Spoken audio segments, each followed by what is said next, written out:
Meryl Chertoff is here. So let me start the questioning with our person who runs our Justice and Society program.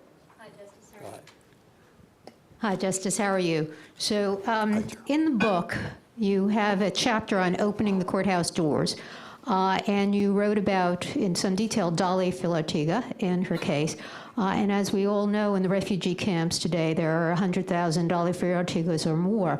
The two main cases on that, which you talked about, were the Kia Bell case and the Sosa case. And I know in the Breyer opinion, there's a discussion of who are the modern pirates.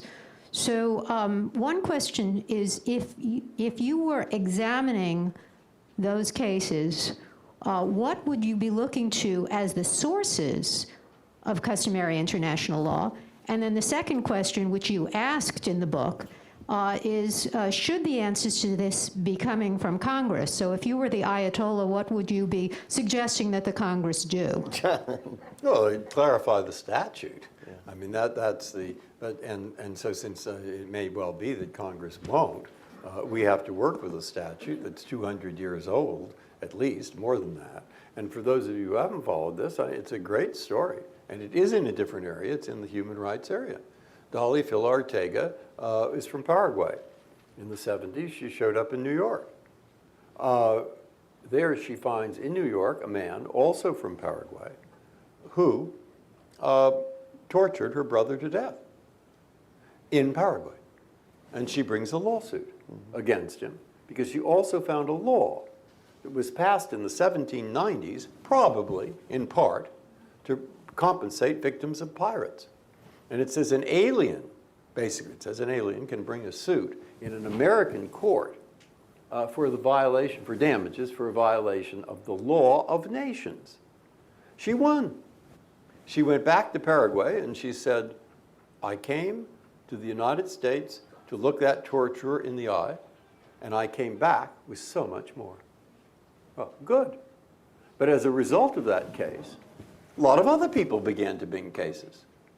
And that began to raise issues that are pretty difficult. I mean, who are today's pirates? Of course, that is a question. And we've limited it to try to make it the worst of, et cetera, but how should it be limited? But more than that, what's a court supposed to do when faced with such a case? If, for example, the victim is a victim of apartheid, and South Africa, as happened, files a brief that says, look, we're dealing with the apartheid problem, okay? We have truth and reconciliation, and we don't want federal judges mucking around in this. We want to deal with it ourselves. Mm-hmm. And how are courts supposed to respond to that?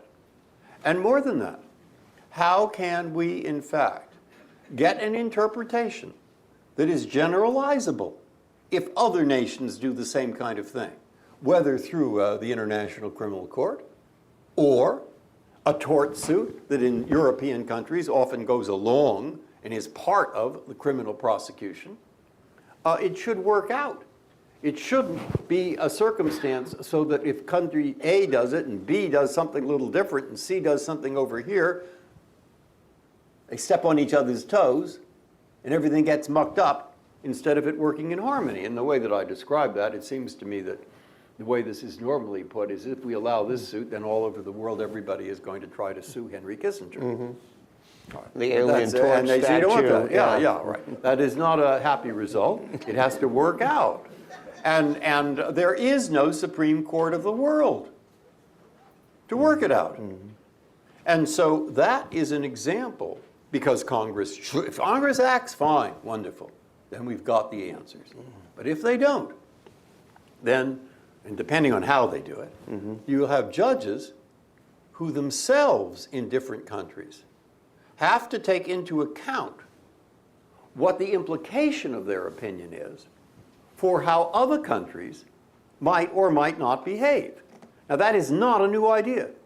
There's a word called comedy, which if you look in, I told you I would get this in, if you look in the antitrust area, if you look in the fraud area, if you look in commercial area after area, copyright, what you will see, I think, is courts using that traditional notion to take open words in their statutes which aren't clear and harmonize them, but not in the way they used to. They used to just ask, is this totally going to muck up the other law? I think they ask now, how can our antitrust authorities in Europe and the United States, how can our securities authorities in Australia and the SEC, how can they work together in harmony, given their somewhat similar, but not perfectly similar systems?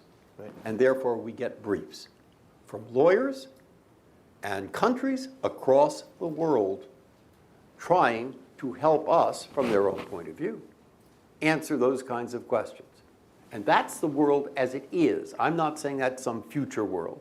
I'm saying that's the world as it's been in the Supreme Court for the last 5, 10 years.